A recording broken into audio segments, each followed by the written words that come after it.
Assalamualaikum warahmatullahi wabarakatuh. Bismillahirrahmanirrahim. Walhamdulillah wala haula wala quwata illa billah wassalatu wassalamu ala Rasulillah wa ala alihi washabihi wa man wala amma ba'du. Alhamdulillah pada malam hari ini di Bumi Pleret Ponpes Raudhatul Fatihah kehadiran dua tamu yang sangat luar biasa sebagai bentuk apresiasi, bukti, dukungan dan ketegasan terhadap risalah pengging di mana seluruh organ, organisasi dan panglima-panglima laskar pecinta Wali Songo, pecinta marwah leluhur Nusantara dan sejarah bangsa hadir. Ini kalau dari siang tadi Panglima Laskar Mataram Raya sudah hadir bersama kru, sekjen, sesepuh dan lain-lain. Juga dari Panglima Laskar Raja Wali Songo yang pusatnya di Surabaya, Gus Harun dengan kru dan tim hadir. Terus juga tuan rumah Laskar Nusantara Kiai Fuad Riyadi dan seluruh jaringan sahabat-sahabat pecinta Nusantara NKRI harga mati, para saudara youtuber kita yang hadir kurang lebih sekitar 30-an ya. Sebagian masih di jalan menuju ke sini karena ada beberapa kendala mobil di tol Putri Mojopahit atau juga Gus Ahong. Kiai Nur Ihya tadi juga izin harus balik ke Surabaya karena ada suatu kepentingan mendadak. Di samping saya ada Dr. Sugeng Sugiharto yang kemarin saya tulis sebagai pelanginya Nusantara. dan tak lupa yang paling dimuliakan oleh kita semua, sesepuh penasihat kita semua, Kiai Haji Raden Syarif Rahmat. Beliau juga Pak D-nya Gus Fuad, Pak D yang sering jewer telinganya keponakan ya. Dan yang paling kita banggakan dan juga kalau dulu 10 November itu seluruh trah Wali Songo, resolusi jihad, para santri kiai sudah sepakat untuk melakukan pertempuran frontal melawan Inggris, menunggu Kiai Abbas. Lah ini Kiai Abbas jilid kedua hadir. Tidak sempurna perlawanan tanpa ada Abbas. Dan Abbas jilid kedua telah hadir sekarang di Bumi Pleret. Ini bersejarah, ini beliau hadir di sini menunjukkan bahwa keluarga Nusantara, keluarga Bani Mataram, seluruh trah Wali Songo dan juga Sunan Gunung Jati yang juga seorang sunan yang hebat, luar biasa. Beliau adalah pemangku di tanah Pasundan, seorang sunan, ulama dan juga seorang raja yang menurunkan trah kerajaan Kesultanan Cirebon dan Banten. Ini salah satu cucunya hadir di sini mewarnai Bumi Mataram. Semoga ini menjadi darah baru persatuan dari yang diwujudkan dalam risalah pengging, di mana semua organisasi pecinta tradisi sejarah dan leluhur Nusantara bersatu padu. Itu yang bisa kami sampaikan. Mohon para youtuber atau para yang hadir, kalau ada pertanyaan-pertanyaan bisa langsung disampaikan kepada beliau, atau mungkin di saat yang berbahagia ini sepatah dua patah kita butuhkan dari yang pertama Kiai Haji Raden Syarif Rahmat dan juga Gus Abbas Buntet untuk memberikan sambutan. Monggo Kang Mas Yai. Monggo.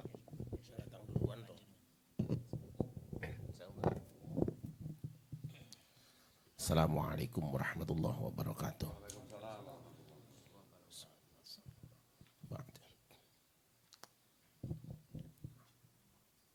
Para nabi di dalam perjuangannya itu seringkali dibantu oleh makhluk-makhluk yang secara lahiriah itu lemah.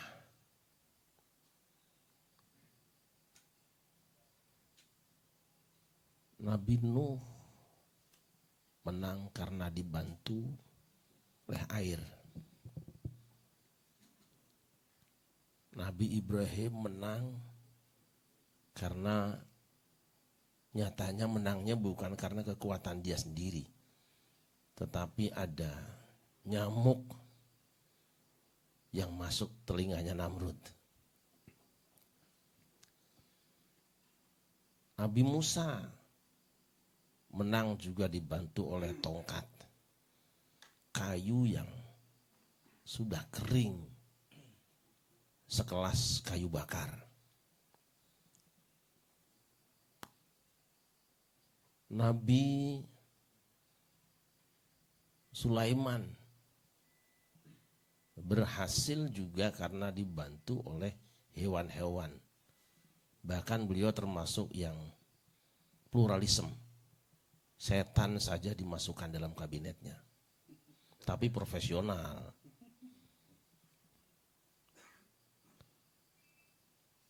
Kemenangan Ka'bah, hancurnya Abraha itu bukan oleh Abdul Muthalib. Karena ketika melihat kekuatan tentara gajah, Abdul Muthalib cuek saja kata orang-orang. Ketika ditanya kenapa panjenengan diam ketika Ka'bah diserang, padahal ketika kambing diganggu hewan binatang buas panjenengan usir.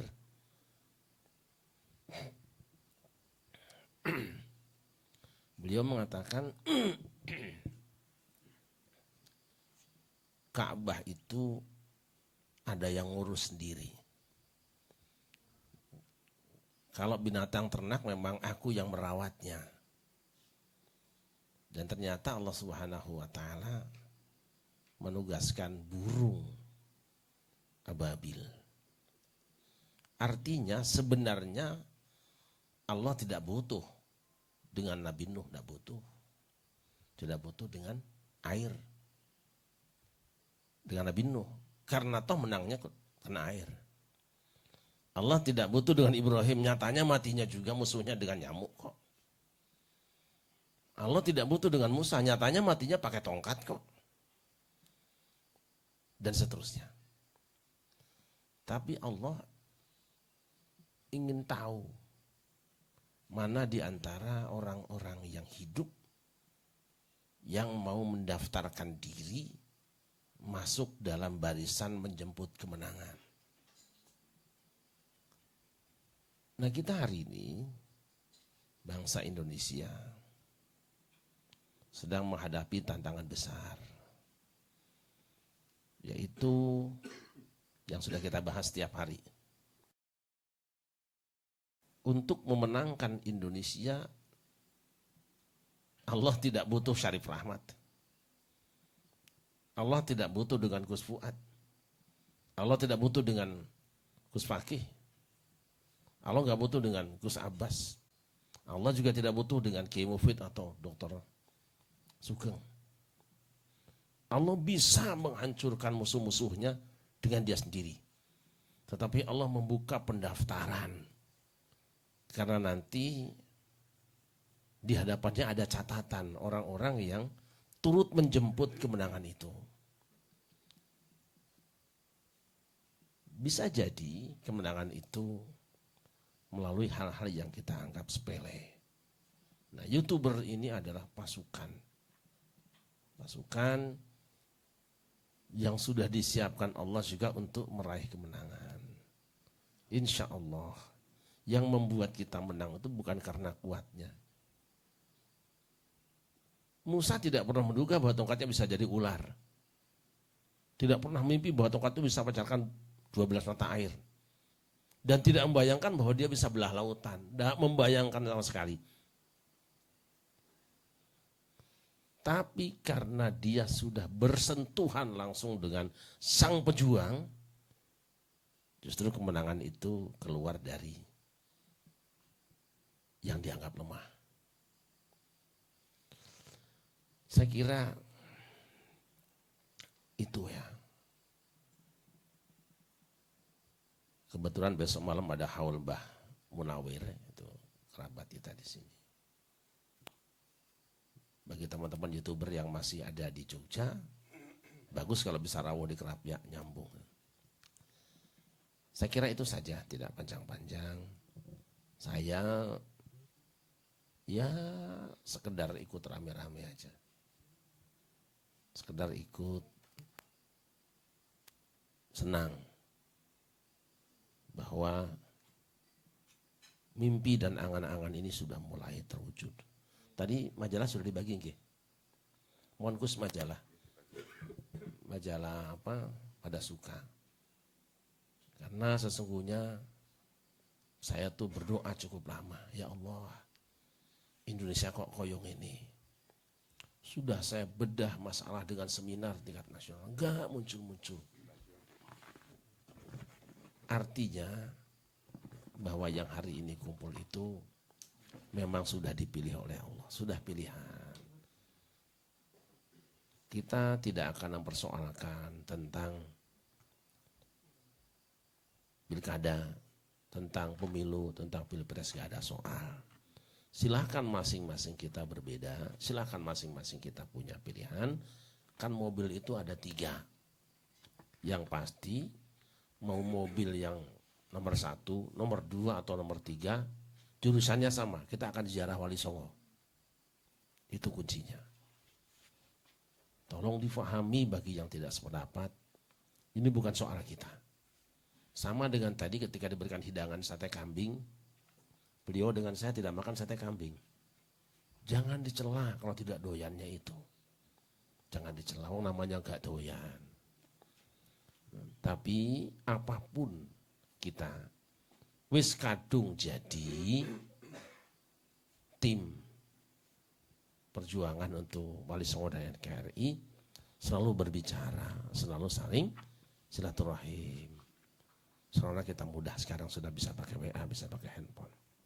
Insya Allah mudah-mudahan kita semua dicatat oleh Allah sebagai pejuang-pejuang. Silakan jadi air, tapi tolong mengalir, jangan beku. Silakan jadi burung, angkat batu. Silakan jadi tongkat, terima kalau dipukulkan ke batu, dipukulkan ke lautan. Siapapun kita, insya Allah ada fungsinya. Terima kasih. Hasbunallah wa ni'mal wakil. Wassalamualaikum warahmatullahi wabarakatuh. Assalamualaikum warahmatullahi wabarakatuh. Bismillahirrahmanirrahim. Alhamdulillah, syukurillah, salatu wassalamu ala sayyidina Rasulillah wa ala alihi wa ashabihi wa ala la hawla wa la quwata illa billah. Saya sangat bersyukur sekali memang bisa bersilaturahim di Gus Fuad ini dan bisa bertemu juga dengan Yai Syarif, dengan Gus Fakih, dengan Pak Sugeng ini dalam tempat yang insya Allah penuh barokah ini. Sebetulnya saya menginginkan sudah lama ingin kesini karena kepadatan jadwal saya pengajian, karena meneruskan apa yang telah dilakukan oleh orang tua saya. Saya hanya bisa meneruskan, melanjutkan. Kalau menggantikan masih belum bisa, tapi melanjutkan apa yang telah orang tua lakukan. Ya, saya kesini itu hanya untuk merapatkan barisan bahwasanya kita ini tidak bisa berjuang sendiri. Kita ini tidak bisa berjuang sendiri-sendiri. Jadi istilahnya itu, kata Ahmad Syauqi itu, walang tabnul ula mutafarriqin. Tidak mungkin kita ini akan menggapai satu kemuliaan dan kesuksesan mutafarriqina dengan cara kita terpisah-pisah. Makanya saya sadar akan itu bahwasanya permasalahan yang ada di Indonesia ini, khususnya yang berkaitan dengan klan Ba'alwi dan nasab ini, saya yakin bukan hanya seorang dan satu kelompok yang bisa mencerahkan, bisa membantu, bisa menolong rakyat Indonesia dari cengkeraman doktrin-doktrin Ba'alwi ini untuk penyadaran, pencerahan dan bisa lepas dari ini. Tetapi juga harus kita bersama-sama dengan orang lain. Kita harus menengok orang lain. Makanya saya di sini tadi sempat ngobrol dengan Gus Fuad bahwasanya ketika Nabi Yakub ini kemudian memberikan perintah kepada anak-anaknya maka masuki satu daerah, maka kata Nabi Yakub mengatakan, udkhulu min abwabi mutafarriqah. Masuklah kalian pada dari atau lewat pintu yang berbeda-beda. Maka di sini kemudian saya juga memberikan apresiasi yang positif terhadap apa yang telah dilakukan diusahakan, diperjuangkan oleh Gus Fuad dan Gus Fakih dengan Kiai Syarif, walaupun dalam konteks seumpama cara-caranya, metodenya itu berbeda, tapi tujuannya adalah sama. Memang sengaja. Saya juga dalam PWI dan Laskar Sabilillah juga saya tidak berani menyentuh Gus Fuad dengan Gus Fakih dengan Kiai Syarif, supaya beliau ini pada jalurnya, sehingga ketika kita dibidik dan ditembak kita tidak mati semuanya. Kalau saya yang kena, insya Allah Gus Fuad nggak kena. Ketika Gus Fakih kena, Kiai Syarif nggak kena. Jadi artinya tetap harus ada generasi penerus untuk kawan kita yang menggantikan estafet untuk perjuangan ini. Ya. Kemudian saya hanya cuma berpesan saja, di dalam perjuangan ini sebetulnya berat ya, dan seluruh varian-varian di dalam dalam masalah perjuangan ini sangat penting sekali. Semua sangat penting. Ya, terus termasuk contohnya masalah yang berkaitan dengan spiritual keagamaan, itu juga sangat penting, pendekatan spiritual keagamaan. Kemudian pendekatan secara sosiologis, sampai pendekatan juga termasuk pembahasan masalah filologis dan genetika, itu juga sangat penting sekali. Dan itu tidak mungkin dilakukan oleh orang semacam saya yang orang pesantren. Masalah genetika, masalah apa itu bagiannya Pak Sugeng, kan memang ahlinya itu. Jadi li'anni lastum ahlan lidzak, saya bukan ahlinya dalam masalah itu. Maka di sini kita harus difahami bahwasanya kita ini berjuang itu tidak boleh sendiri dan tidak bisa sendiri kita. Kemudian maka dari itu nanti termasuk juga masalah begini, masalah yang berkaitan dengan varian politiknya, varian politik. Saya yakin ini adalah kekuatan politik, dan varian politik ini sangat-sangat besar dan sangat-sangat menentukan juga dalam perjuangan Wali Songo. Maka saya ketika kemarin itu adalah pertemuan beberapa kawan-kawan dengan salah satu daripada calon presiden, saya tetap mengapresiasi positif. Artinya mengapresiasi positif walaupun saya tidak melibatkan diri di dalamnya. Karena saya di dalam PWI ini dan Laskar Sabilillah ini saya sudah memberikan pakem untuk membebaskan seluruh anggota-anggotanya di dalam masalah politik dan tidak boleh membahas masalah politik. Walaupun dalam satu tanda petik bahwasanya varian politik juga sangat penting sekali. Artinya ketika seumpama beliau atau semua yang lainnya itu bergerak secara politik, saya tidak akan mengatakan itu tidak penting atau mengatakan itu salah, tidak. Karena apa? Karena saya yakin kepada Gus Fuad, Gus Fakih, dengan Kiai Syarif, dengan yang lainnya, apalagi Kiai Maduddin ya. Itu saya yakin kemanapun mereka itu bergerak pasti tujuannya satu, Wali Songo. Untuk masalah pembelaan Wali Songo, nasab, pelurusan sejarah. Walaupun itu kaitannya dengan politik, jadi tujuannya itu saya yakin beda dengan yang lain. Jadi kalian jangan sampai menyamakan dengan orang lain. Bahwasanya ada tujuan dalam tanda petik seumpama untuk kemenangan, untuk kepentingan yang bersifatnya material atau dunia. Nah, saya yakin tidak seperti itu. Saya sudah banyak ngobrol juga dengan Gus Fuad. Saya juga banyak ngobrol dengan Kiai Maduddin. Maka dari itu kalian di dalam masalah ini kalian gak usah. Tidak usah kalian itu tabu dan tidak usah kalian itu kemudian memframing dengan framing-framing yang negatif. Apalagi sampai destruktif, itu gak boleh. Karena apa? Karena yang namanya perjuangan Wali Songo ini untuk pelurusan nasab ini bukan perkara kecil. Itu perkara besar. Dan saya yakin dari kalangan Ba'alu juga menggunakan variasi politik juga. Varian politik juga ya, itu digunakan juga. Artinya mereka juga akan menggunakan kekuatan-kekuatan politik. Jadi kalau seumpama di antara kita itu ada yang masuk ke ranah politik pun tidak begitu salah. Artinya itu memang satu varian yang dibutuhkan dalam perjuangan, asal dalam satu niatan bahwa itu adalah tujuan utamanya adalah perjuangan Wali Songo, bukan hanya kepentingan politik ansih atau seumpama kepentingan dunia ansih atau kepentingan organisasi ansih, tetapi ini tujuannya Wali Songo, dan saya yakin itu. Makanya saya ketika ada pertemuan dengan kawan-kawan dengan salah satu calon, saya tidak aneh dan saya tidak kaget, karena memang apa? Karena itu sebetulnya diperlukan. Kita tidak boleh meninggalkan politik juga nggak boleh. Kenapa? Karena kalau ada yang memanfaatkan politik kita, dimanfaatkan oleh orang, apalagi oleh klan-klan Ba'alu yang digunakan untuk kebatilan-kebatilan itu ya, itu bisa berbahaya juga Indonesia itu. Jadi kekuatan politik sangat luar biasa ya. Maka dari itu kalian jangan salah paham, tolong kalian juga asumsinya tetap positif, bahwasanya ketika ada beberapa kawan itu menggunakan ranah politik untuk dijadikan jalan perjuangan ini, kita jangan tabu, ya biasa aja. Saya yakin framing itu ada, tapi saya minta kepada kawan-kawan kalian tidak usah terganggu sama framing. Tidak usah terganggu sama komentar orang, tetap jalan. Yang penting kita punya jalan. Ya, ini katakan kul hadza sabili, ini adalah jalan saya dalam perjuangan saya. Ini perjuangan saya.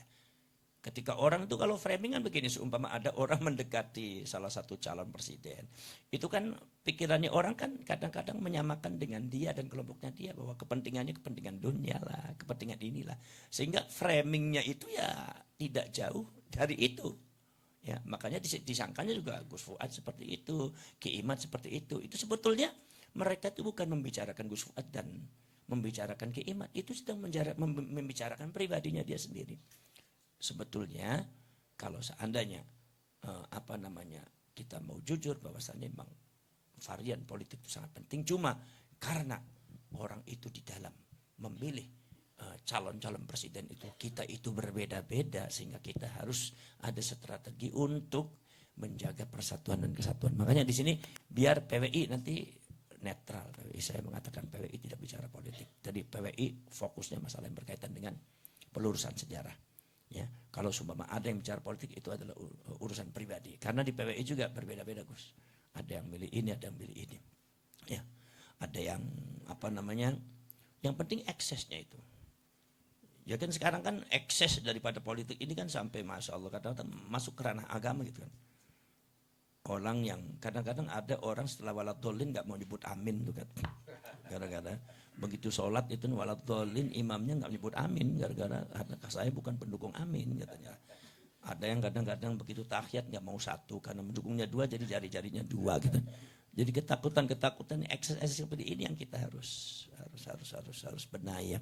Kalau masalah politik memang itu hak warga negara kita untuk memilih, dan saya juga kepada seluruh laskar dan anggota PWI itu saya harapkan semuanya harus memilih.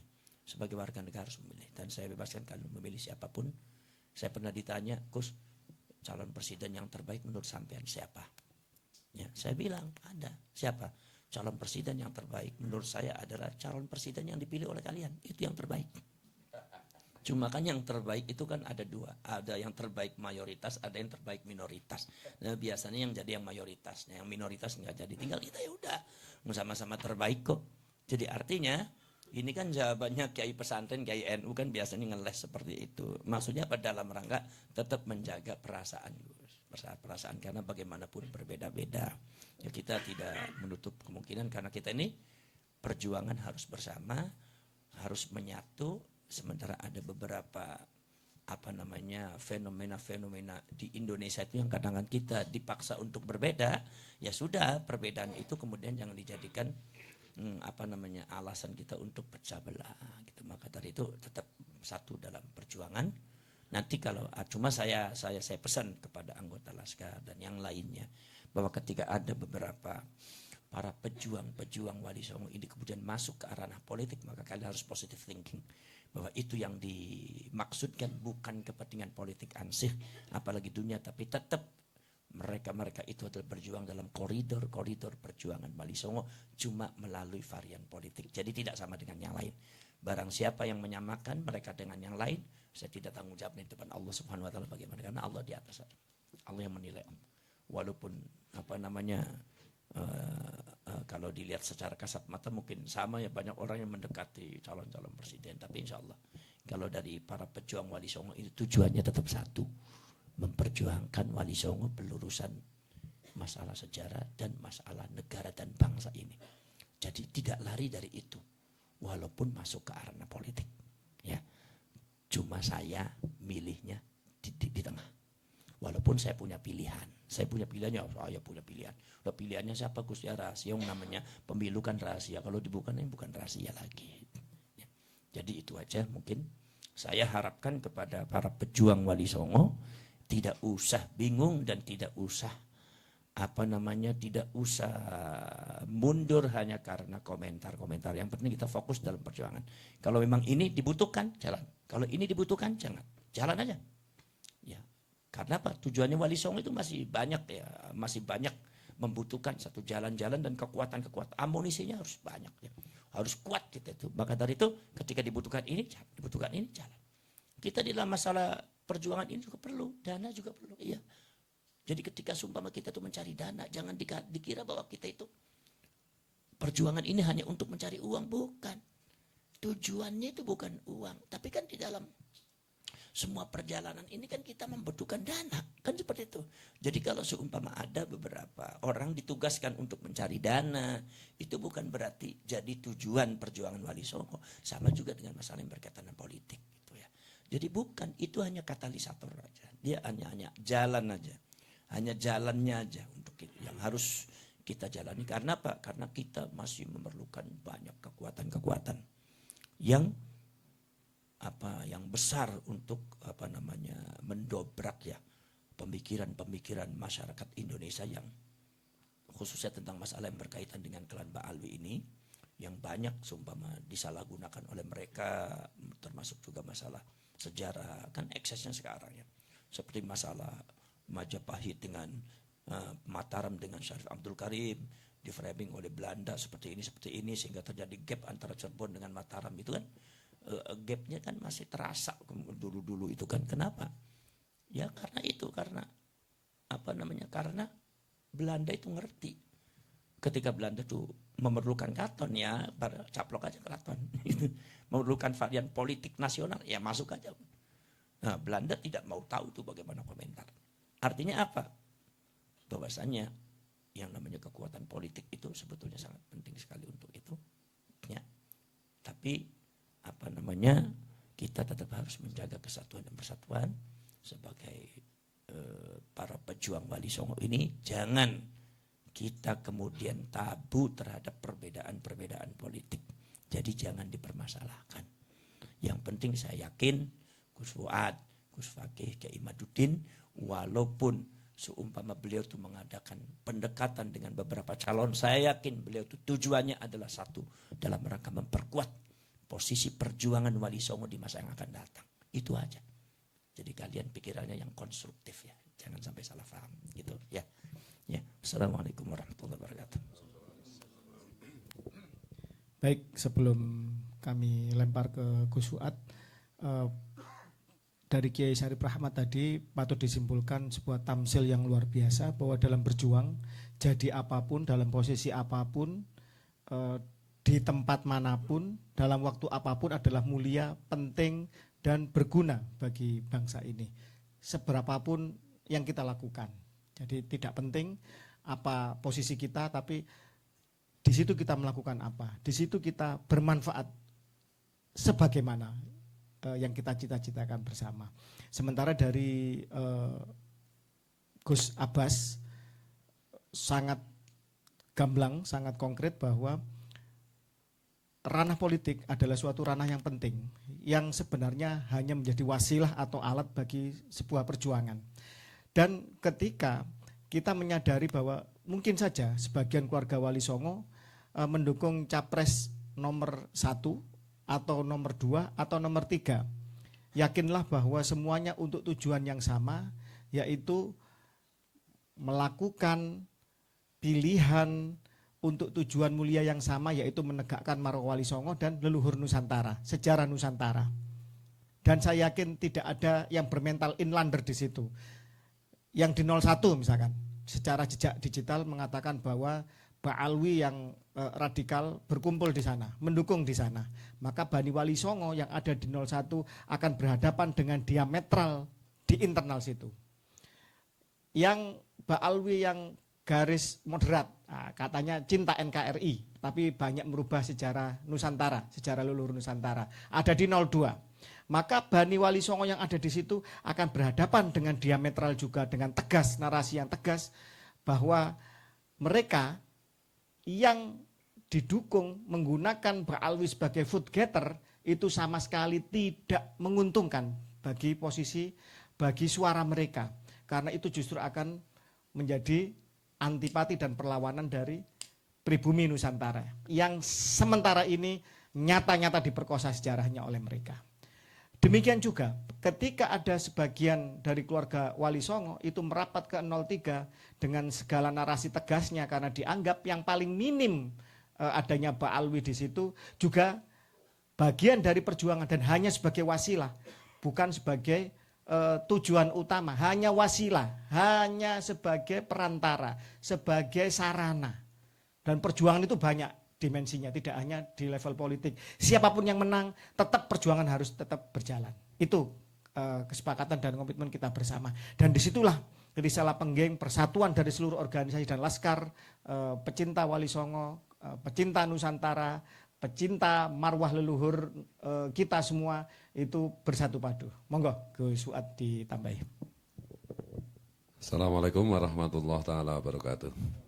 Bismillah walhamdulillah wassalatu wassalamu ala rasulillah wa ala alihi wa sahbihi wa mawalah wa la hawla wa la quwata illa billah amma ba'du.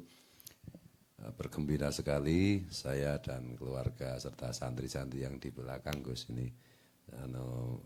Mereka kan punya acara jadi karena kehadiran Pak D. K. Sarip, Pak D. saya, jadi di dalam buku nasab itu ini sebenarnya masih terjadi ikhtilaf.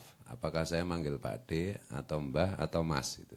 Tapi untuk sementara kita sepakat manggilnya Pak D itu. Tapi bisa jadi nanti ternyata kalau diurutkan diteliti lagi ternyata Pak D. Sarip yang harus manggil saya Pak D itu. Ya, yang kedua, dan ini satu kehormatan luar biasa karena Pak D. Sarip kerso barokai gubuk saya. Dan yang berikutnya adalah pertarungan saya dengan Gus Abbas Buntet. Ternyata saya kalah. Itu jadi sebenarnya antara saya dengan Gus Abbas itu kan cepet-cepetan siapa yang mendatangi siapa. Yang mendatangi itu yang menang. Nah, ternyata saya belum sowan menghadap kepada Gus Abbas Buntet. Ternyata beliau sudah datang duluan, jadi ya wis kalah aku, ya ngaku lah.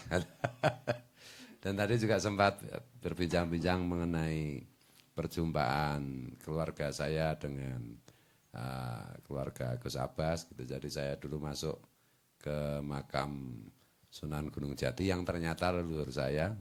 Kalau Gus Abbas kan jelas memang garis leluhurnya dari Sunan Gunung Jati. Saya dari perempuan itu ternyata nyambung ke sana lewat Mbah Kiai Nuriman. Dan ternyata atas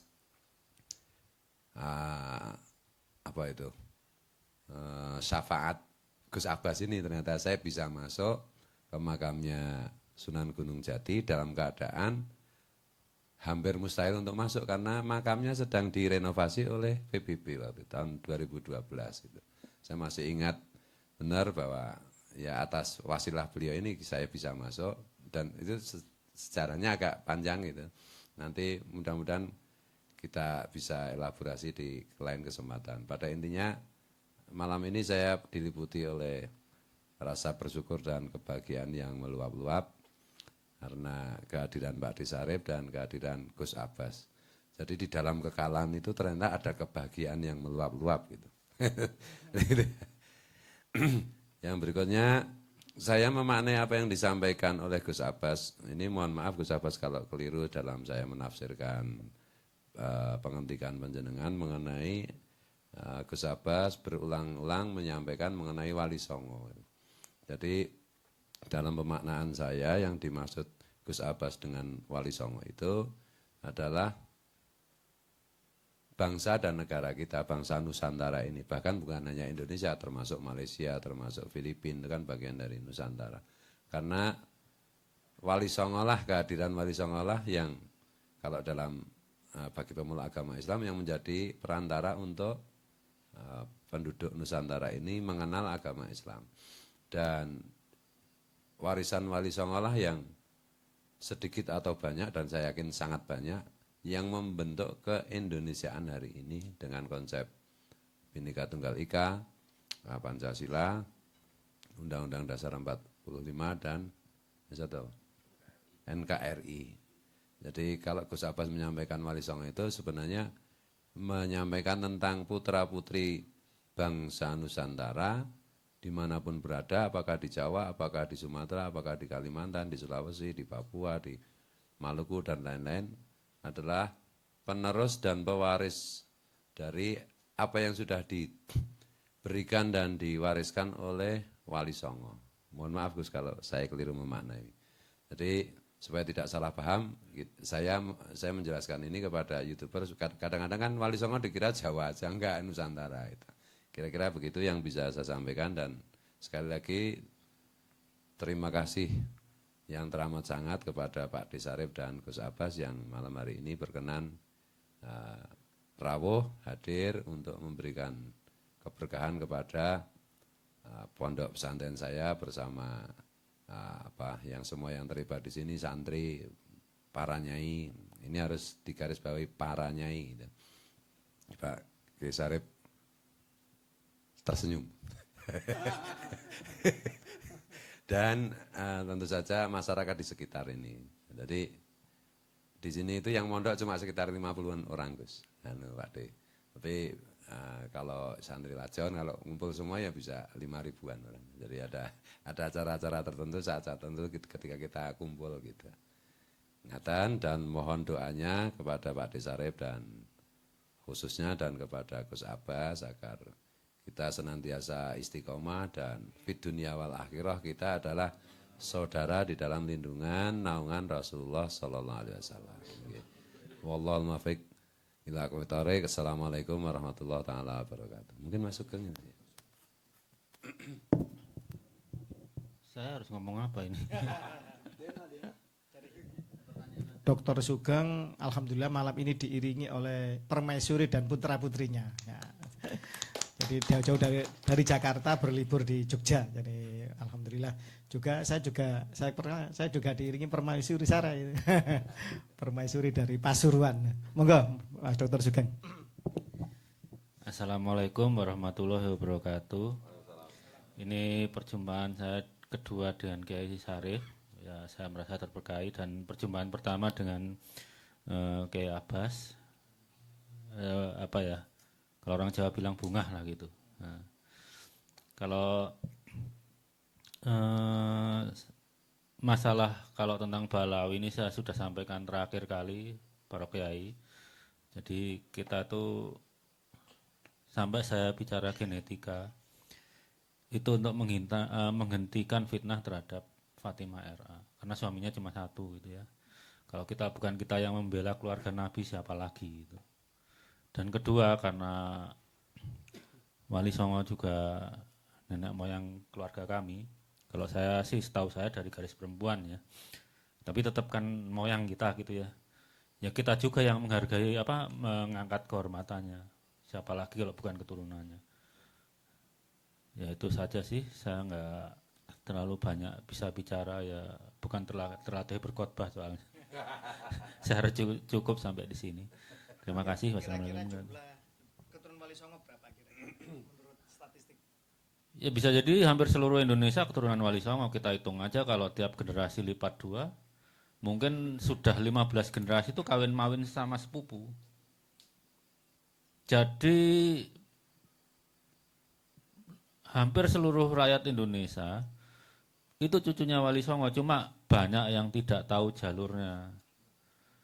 Saya baru tahu jalur saya ke salah satu Wali Songo itu sepeninggal ayah saya malah. Karena dulu kan dibilang saya cucu Sultan siapa, baru kepikir bahwa salah satu sunan itu kakek saya. Ketemu jenengan malah saya sambung dengan sunan-sunan yang lain gitu. Banyak dari kita tuh yang tahu bahwa Wali Songo itu moyang kita tuh baru di terakhir-terakhir ini aja. Dulu kan nggak menaruh perhatian ya. Baru sekarang mungkin salah saya nggak pernah datang ke kaulnya atau ke makamnya. Baru umur di atas 45 lah saya baru tahu. Itu aja. Kita bisa hitung aja lah secara matematik, apalagi kalau orang Jawa ya. Namanya cucu dari anak perempuan ataupun cucu dari anak laki-laki tetap cucu, tetap mahram gitu ya, tetap keturunannya. Ya Wali Songo itu ya kakek kita yang membentuk Indonesia ini, di samping kakek-kakek kita lain seperti raja-raja Nusantara zaman dulu itu juga moyang kita gitu. Itu saya rasa ya. Secara genetik monggo diulas tentang sedikit saja tentang nanti arahnya kemana nanti masa depan dunia pergenetikan kita bagi kepentingan bangsa dan harus bagaimana bangsa ini melakukan itu. Genetik itu kan penanda jalur kekerabatan ya. Pada intinya semua manusia itu bersaudara. Bahwa ketika para ilmuwan itu mencari Adam dan MT, DNA Hawa itu kan ilhamnya justru dari kitab suci loh. Bukan dari kira-kira. bahwa diceritakan Adam itu moyang semua manusia, terus Hawa itu juga moyang dari semua manusia gitu, moyang perempuan ya. Mereka bergerak gitu ya. Jadi intinya semua manusia bersaudara. Kalau kita dalam masalah balawi ini kan yang kita luruskan jalurnya saja. Jangan jalur yang keliru. Kalau jalur keliru pasti putus. Tapi kalau jalurnya benar, seperti kalau hasil tes DNA itu kan ujungnya disebut pasti A00T ya Adam itu ya. Habis A0T kan ujung sekalian ya Adam. Itu jalurnya itu yang benar gitu. Kita harus bangga lah dengan kakek kandung kita, ngapain kita belok ke kakeknya orang lain gitu. Apapun kakek kita ya kita harus bangga kok. Dan bangsa-bangsa, kalau saya anggap saya pribumi ya, bangsa-bangsa yang haplogrupnya sama dengan kita seperti Cina, Jepang itu bisa meraih prestasi yang sebegitu hebatnya. Kenapa bangsa Indonesia nggak bisa sih? Cina udah ngirim orang ke bulan, terus bikin transistor yang ukurannya 1 nanometer. Bangsa Indonesia masa nggak bisa sama-sama makan nasi? Jadi genetik itu justru pemicu untuk kita berprestasi. Saya yakin semua penanda haplogrup itu ya punya potensi untuk meraih maksimalnya. Karena setiap bangsa itu diciptakan berbangsa-bangsa, bersuku-suku untuk saling mengenal dan saling menolong kan. Leres kayak ini. Pembedaan itu ya termasuk level genetik gitu ya. Itu saja sih. Nanti jadi kemana-mana kalau terus. Ya terima kasih. Baik, terima kasih. Monggo para YouTuber, santri atau yang mau bertanya, silakan. Ya, assalamualaikum warahmatullahi wabarakatuh. Ya, nyuwun pangapunten badhe menanyakan. Jadi alhamdulillah ini suatu keberkahan luar biasa bertemu di malam hari ini dengan suasana yang cerah. Nah, ini mau menanyakan satu dulu, nggih. Terus ini pertemuan tujuannya apa? Nggih. Kedua, dalam perjuangan untuk marwah Wali Songo dan Nusantara ini kan dari berbagai macam karakter suku bangsa. Jadi bagaimana tips untuk menjaga, untuk menyamakan frekuensi, untuk menjaga persatuan dan kesatuan. Nah, kemudian yang ketiga, dalam perjuangan bersama ini mesti ada tujuan primer dan tujuan sekunder dari masing-masing setiap individu. Nah, bagaimana dalam ini yang tadi persatuan kesatuan mungkin dari Kiai Syarif Rahmat. Kemudian yang pertanyaan ketiga saya minta jawaban dari Kiai Abbas Buntet. Jadi bagaimana supaya perjuangan ini tidak terkontaminasi atau teracuni oleh virus-virus yang lebih mementingkan kepentingan sekunder. Ya, seperti itu. Ya, terima kasih. Assalamualaikum warahmatullahi wabarakatuh. Yang jawab nomor 1 Panglima Laskar Mataram Raya. Tujuan ini pertemuan ini untuk apa? Terima kasih. Ini saya tidak ingin bicara. Kita dalam berjuang itu punya visi dan misi, dan alhamdulillah visi dan misi kita sama, yaitu untuk menjaga marwah daripada bangsa kita yang mulai didegradasi oleh oknum-oknum yang tidak bertanggung jawab. Dan sebagai anak bangsa kita meski berkomitmen kudu melu rumangsa andarbeni daripada negeri ini. Saya sendiri sangat-sangat bangga sekali ikut dalam bagian daripada perjuangan anak bangsa yang sangat-sangat membanggakan. Walaupun mungkin saya hanya sebagai bagian kecil daripada perjuangan ini, tapi saya bangga. Ibarat sebuah mobil, mungkin saya hanya menjadi pentil daripada ban itu. Tapi andai kata kita berpikir, andai kata tidak ada pentil, ban itu akan gembos. Dan kalau gembos otomatis mobil juga tidak berjalan. Itulah semangat saya, walaupun hanya pentil ban tapi saya bangga karena juga berperan penting di dalam sebuah kebersamaan dari para perjuangan ini. Dan tujuan kita malam ini itu untuk membangun sinergitas daripada masing-masing yang kita sudah sepakati. Kita bikin sebuah aliansi yang mempunyai visi dan misi sama dalam perjuangan ini. Agar apa? Agar dalam perjuangan kita ini tentu dalam perjalanan itu pasti ada friksi-friksi, dan friksi-friksi itu mungkin ada menjadi potensi yang tidak baik yang akan mengganggu daripada perjuangan ini. Maka sebelum hal itu terjadi, maka kita komitmen bersama untuk saling sinergitas dalam perjuangan ini, dan setiap masing-masing daripada elemen perjuangan ini mampu cara Jawa mapake marang panggonane dhewe-dhewe.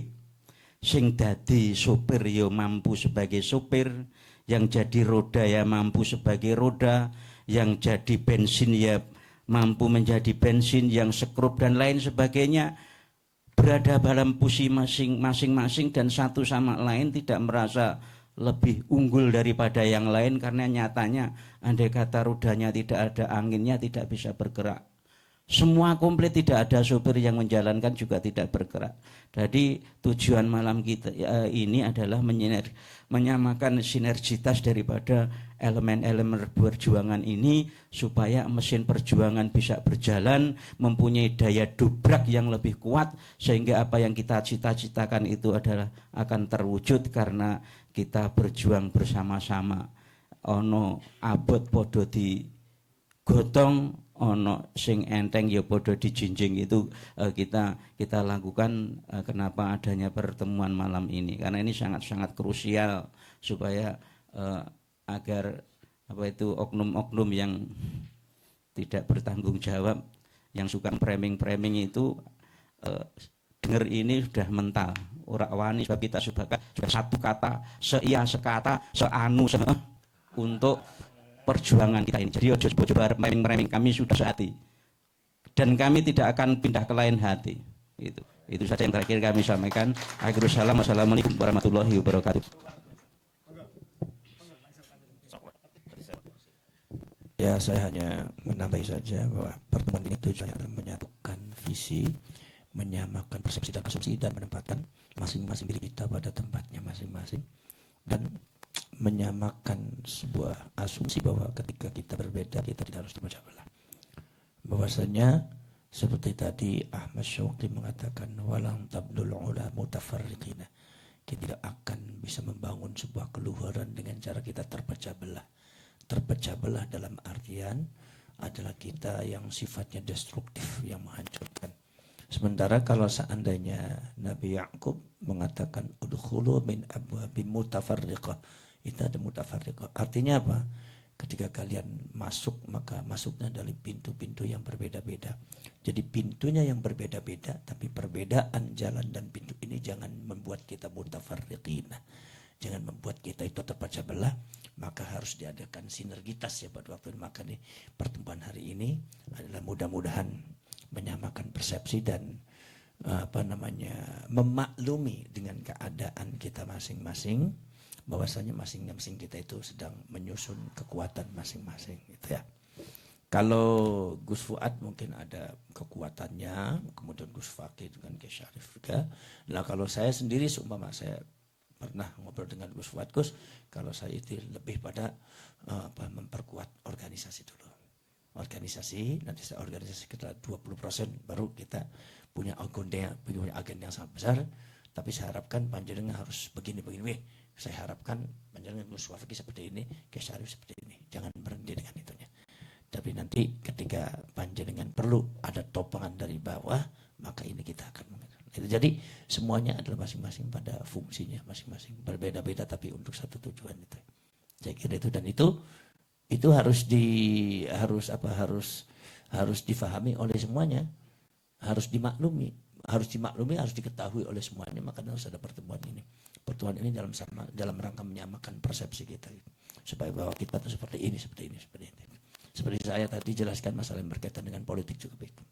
Kalau saya sendiri semua saya sudah maklum, maka dari itu ketika itu coba saya harus untuk menunjukkan kepada masyarakat dan menunjukkan juga kepada anggota Laskar dan PWI bahwasanya di dalam masalah perbedaan politik jangan sampai kita mutafarriqin, jangan sampai kita itu berpecah belah, tapi tetap kita tujuannya satu adalah perjuangan Wali Songo, dan harus ada pertemuan kayak gini supaya kita bukan sekedar hanya untuk memberikan pelajaran kepada kita juga, tapi kita juga harus ngajari kepada semua anggota kita masing-masing bahwa kita tidak pernah terpecah belah dan kita tidak pernah berselisih yang destruktif, tidak, tapi tetap kita fokusnya adalah perjuangan untuk marwah kebangsaan dan leluhur khususnya Wali Songo itu ya. Jadi tujuannya terfokus satu. Kita masih tetap satu dalam satu tujuan, dan kita tetap masih satu dalam satu gerak, satu nafas, satu langkah, satu barisan. Kita tetap tidak ada istilah kata terpecah belah. Jangan harapkan kalian kita terpecah belah, jangan harapkan. Tidak ada kata itu. Bahwa kita akan menyatu kapanpun, kita akan menggunakan fungsinya masing-masing dalam rangka membela leluhur, membela sejarah Indonesia, dan membela kebangsaan kita ini. Ya. Barangkali saya sekian saja. Assalamualaikum warahmatullahi wabarakatuh.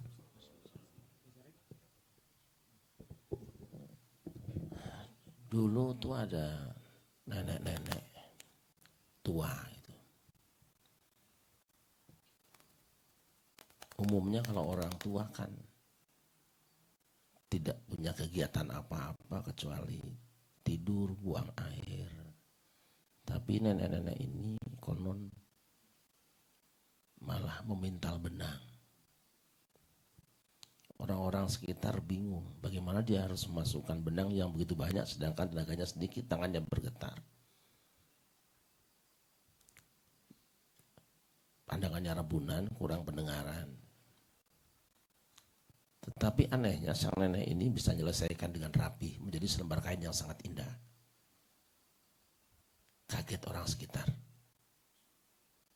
Gila ya si nenek.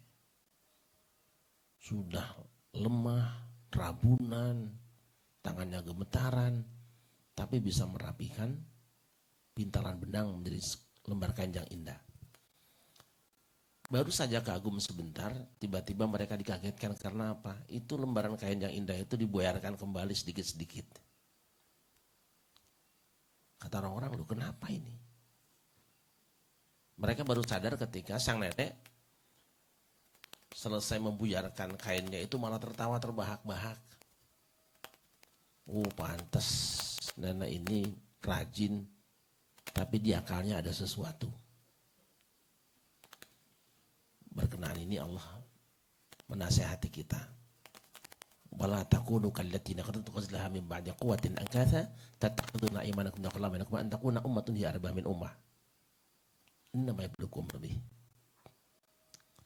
Jangan kamu semua seperti seorang wanita tua yang membuyarkan kembali kain pintarannya setelah bersusah payah dia menyusunnya.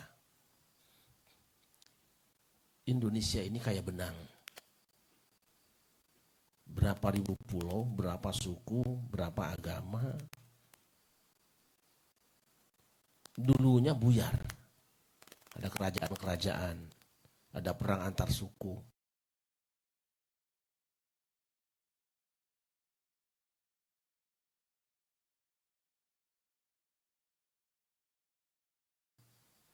Tapi dengan perjuangan Wali Songo, dengan keikhlasan para raja, kemudian larut dan menjadi selembar kain yang indah bernama Indonesia. Dunia geleng kepala semua. Edan Indonesia. Timur Tengah satu suku nggak bisa rukun. Kumpul satu pulau nggak pernah damai. Sekarang mereka kagum semua. Tetapi belakangan mulai ada di antara kita yang mencoba membuyarkan kembali itu. Dan ini tentu bisa kita katakan orang-orang yang gila. Nah kita semua siap mengantarkan orang gila ini ke rumah sakit.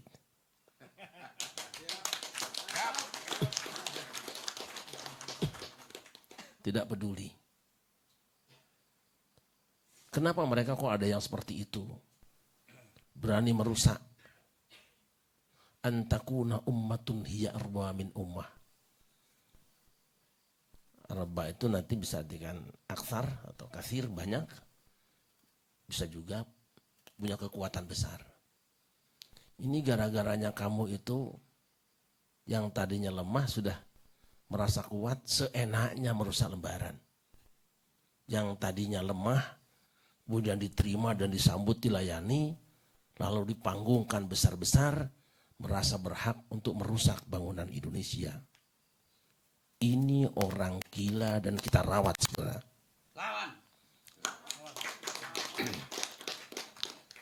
Malam ini kita ingin menyamakan persepsi itu. Kita tidak akan menyoal partainya apa, pilihan presidennya siapa, tapi kita sama.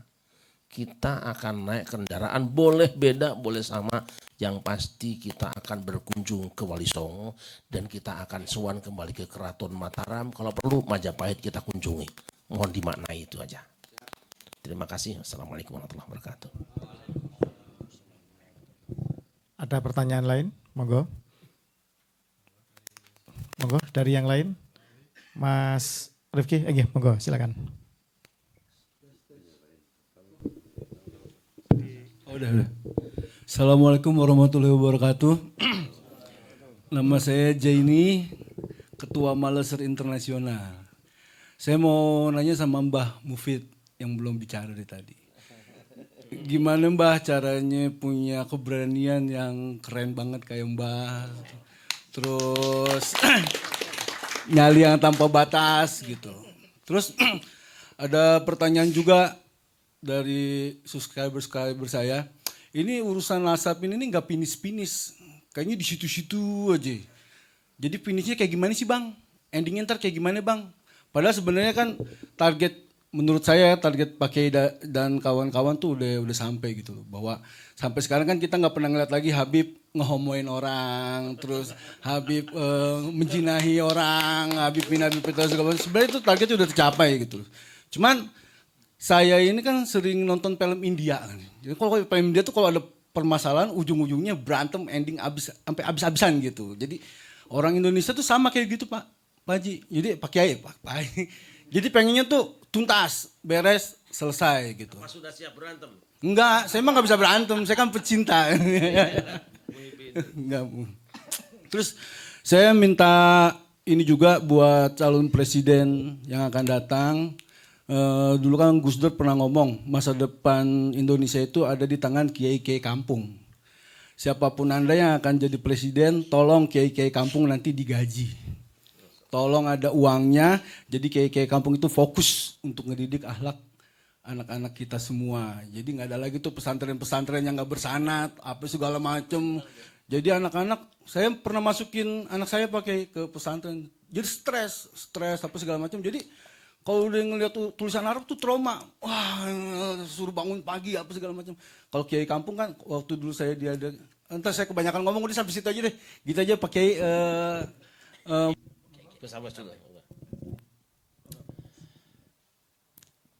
Kalau seumpama kalian bertanya sampai kapan perjuangan ini akan berakhir, saya katakan ya nggak ada akhirnya. Sampai kita meninggal dan kita harus memberikan estafet perjuangan ini kepada anak cucu kita. Karena kalau dilihat dari sejarah pemalsuan nasab dan sejarah orang-orang yang mengaku jadi nabi itu, dari masa ke masa selalu ada dan selalu bermutasi. Saya yakin masalah nasab ini juga akan bermunasib pada hal-hal yang lain dan mungkin hal-halnya beda dengan kita tapi konteksnya sama. Dan ini juga harus diwariskan perjuangan ini kepada anak cucu kita. Cuma pergerakan yang kita ada ini minimal kita itu ada satu progres. Di antaranya adalah mungkin kita akan menggunakan varian kenegaraan, artinya negara ini dalam hal ini harus mengambil bagian untuk apakah membuat semacam undang-undang bagi orang-orang yang mengaku dirinya jadi nabi. Nomor 2, untuk membuat satu lembaga khusus pencatat atau pemeriksa bagi orang-orang yang mengaku cucunya nabi. Maka dari itu harus diperiksa apakah DNA-nya atau bagaimana, itu silahkan. Nah nanti kalau orang itu ternyata betul, ya mungkin dijadikan ada semacam kartu resmi. Kalau tidak betul maka dituntut sebagai penipuan yang paling besar, yaitu mengatasnamakan Rasulullah. Ini cukup dengan satu nukilan kata Rasulullah, innal katiba alayya laisa kakatibin ala ahadin. Orang berbuat bohong mengatasnamakan saya itu tidak sama dengan berbuat bohong mengatasnamakan orang lain. Faman kadzaba alayya muta'ammidan falyatabawwa maq'adahu minan nar. Maka barang siapa yang berbohong mengatasnamakan saya, maka bersiap-siaplah di akhirat nanti ditunggu oleh Allah dan oleh para malaikat untuk dimasukkan ke dalam api neraka. Maka dari di sini artinya apa? Ketegasan Rasulullah ini artinya kita sebagai umatnya harus memberikan satu sikap baik secara hukum positif ataupun secara kelembagaan, bahwasannya kita harus memiliki garis yang tegas untuk ini supaya negara ikut ambil bagian seperti hanya yang telah dicontohkan oleh Syarif Abdul Rafiq. Jadi ketika ada kaum Ba'alwi itu mengaku Sayyid Syarif, panggil Syarif, maka ditangkap dan dipenjara. Itu salah satu contoh ketegasan. Lah kemudian nanti tinggal bagaimana syaratnya, bagaimana sistemnya, ya kita itu kan ke negara. Tapi yang jelas negara harus ambil bagian. Kenapa? Kok negara ambil bagian bukankah masalah nasab musmarasan para ulama? Iya, tapi dampak pengakuan sebagai cucunya Rasulullah, nasabnya nyambung ke Rasulullah, itu dampaknya juga dampak yang berkaitan dengan kenegaraan dan kebangsaan. Framing rakyat. Kita bisa tahu bahwasanya beberapa oknum Ba'alwi ini kalau bicara itu bahwasannya itu istananya istana iblis, ya kan? Presidennya presiden setan. Kemudian juga benderanya bendera tauhid. Ini kan sudah menyangkut kebangsaan ini. Itu menyangkut kebangsaan. Maka dari itu lembaga negara harus punya sikap masalah ini, dan lembaga negara harus mengambil bagian dalam masalah ini. Dan itu memang harus ke depannya kita harus seperti itu, mau tidak mau. Karena apa? Karena supaya kita ini jangan ada kemudian orang yang mengaku dirinya nasabnya nyambung kepada Rasulullah kemudian digunakan untuk hal-hal yang tidak benar, apalagi yang berkaitan dengan yang digambarkan tadi oleh Kiai Syarif, bahwasanya berhubungan untuk menghancurkan negara, untuk menghancurkan agama, untuk menghancurkan satu kesepakatan atau yang disebut dengan muahadah nasional ini oleh para ulama, para kiai dan seluruh rakyat Indonesia dari Sabang sampai Merauke. Jangan sampai ada yang menghancurkan kemudian dengan bersenjatakan nasabnya nyambung kepada Rasulullah. Jadi ini sangat berkaitan dengan keindonesiaan dan kebangsaan kita. Makanya di sini nanti negara akan didorong oleh kita untuk mengambil bagian masalah itu. Itu di antara progresnya. Tapi kalau akhirnya nggak ada akhir, karena hidup ini perjuangan. Kalau semua tidak mau berjuangan, jangan hidup, mati aja. Ya. Ya. Assalamualaikum warahmatullahi wabarakatuh.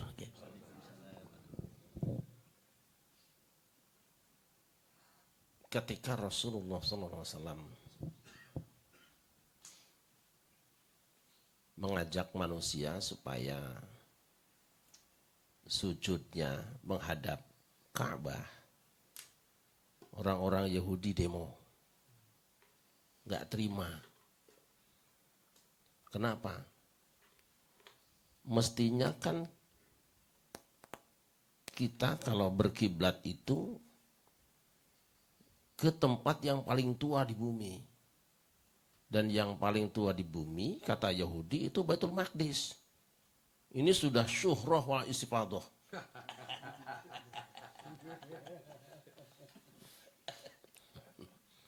Selama ini manusia berkiblatnya ke sana. Ya kalau sana, ya Baitul Maqdis wa ahlahala kira-kira gitu. Tapi Rasulullah kemudian kekeh. Mereka ngajak diskusi, itu hebatnya Yahudi dulu mau diskusi. Masih hebat. bahwa nama Nabi Muhammad itu dihina, dicaci maki, dijelek-jelekan, digoblok-goblokin sebagai orang yang bikin keributan, yes. Tapi diskusi mau, masih mending. Ketika diskusi, argumenmu apa Muhammad? Turunlah firman Allah, Inna awwala baiti wudi'a lin-nasi lalladzi bi Bakkah mubaraka wa hudan lil alamin fihi ayatun bayyinatun maqamu Ibrahim wa man dakhalahu kana amina wallahi la nasahijul baita man istata'a ila sabila wa man kafara fa inna Allaha lil alamin. Tuhan langsung bilang, rumah yang pertama yang paling senior yang layak dimuliakan karena diberkahi adalah lalladzi bi Bakkah yang ada di Mekah. Apa alasannya? Ini.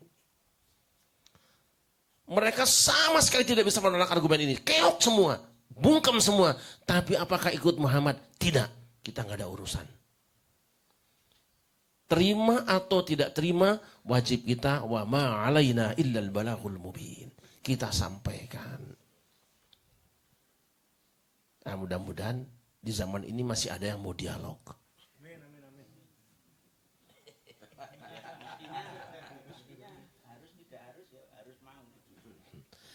Jadi saya tidak mau ikut bicara soal nasab, sudah selesai itu. Dan saya tidak pernah peduli anak siapa, turunan siapa, saya nggak peduli saya. Kalaupun saya dianggap sebagai turunan Yahudi, Bani Israel nggak masalah. Allah mengatakan, ya Bani Israel adzkuru ni'mati allati an'amtu 'alaikum wa anni faddaltukum 'alal 'alamin. Hai Bani Israel, ingatlah nikmatku pada kamu semua yang telah aku berikan pada kamu, dan aku unggulkan kamu semua di atas seluruh alam. Walaupun tafsir nanti jalan ala alami zamanihim. Tapi teks ayat atas seluruh alam. Dia adalah bangsa yang unggul dan terbukti sampai hari ini sekecil itu nggak bisa dikeroyok oleh siapa-siapa. Tetapi ada yang menarik. Ini bukan politik loh ya. Nah, Rasul mengatakan jika kamu bertemu dengan orang Yahudi, pepet saya pakai ceplong got dia.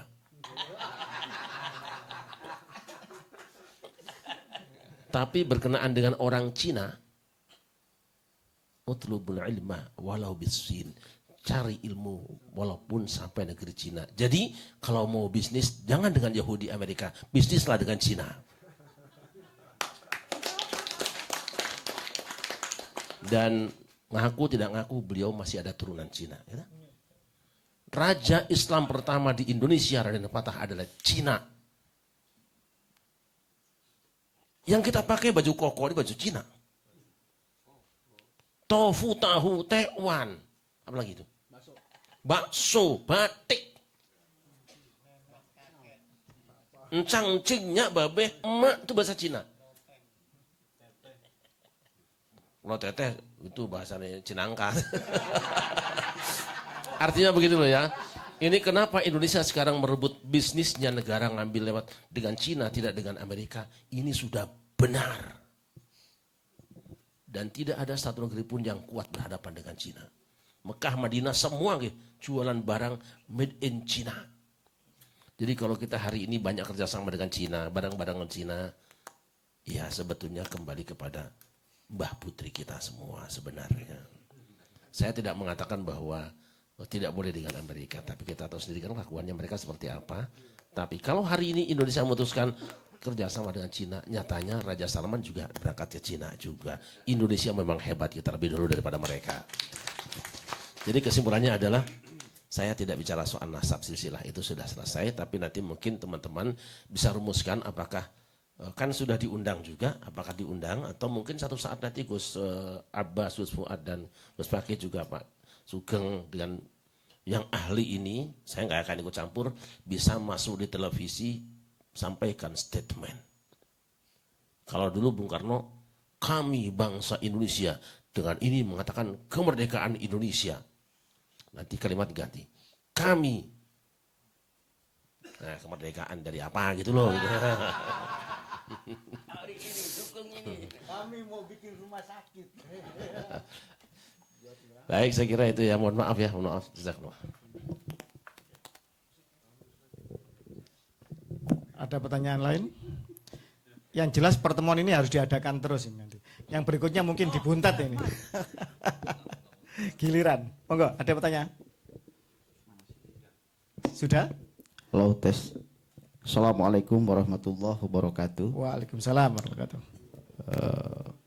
Terima kasih kepada para kiai panutan saya jauh-jauh dari Ciamis. Sukajadi. Banjarsari. Kemarin juga hadir, Pak. Jadi saya tidak akan panjang lebar, juga tidak mau bertanya, cuma ingin menegaskan saja. Karena kita itu melawan doktrin kuat yang bertahun-tahun telah ditanamkan oleh Ba'alawi kepada masyarakat kita, yang mungkin sekarang sudah diyakini betul bahwa mereka keturunan Nabi. Dan sebetulnya itu bisa gampang sekali diruntuhkan dengan fakta-fakta kebobrokan. Karena ada dua hal menurut saya. Yang pertama, klaim wa yutahhirukum tathiro. Dan itu diyakini oleh masyarakat bawah. Saya pernah dipersekusi oleh FPI di Ciamis, Pak.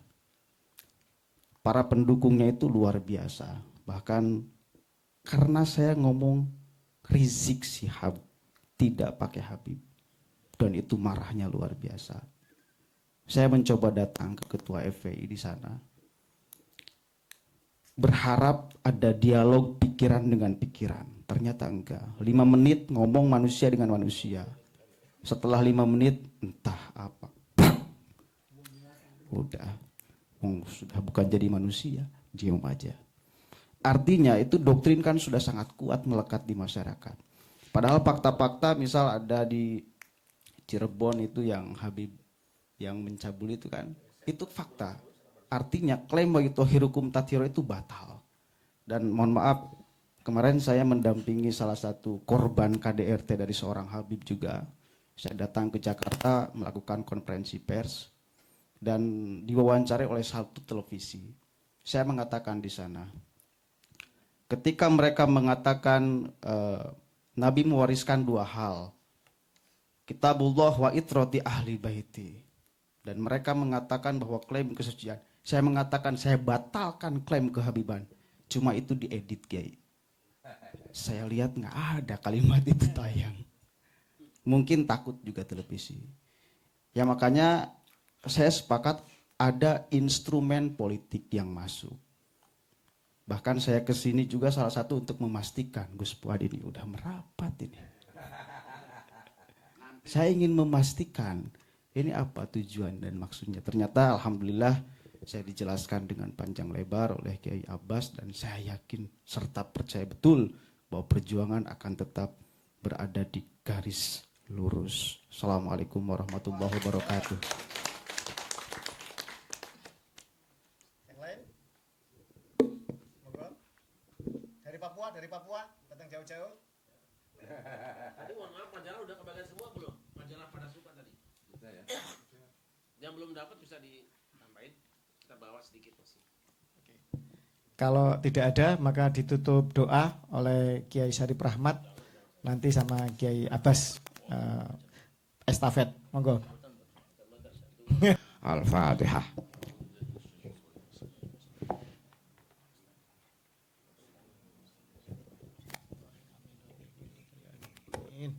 Akhirul kalam, terima kasih atas waktu yang telah diberikan. Semoga membawa manfaat barokah fid dini wad dunya wal barzah wal akhirah. Amin amin ya rabbal alamin.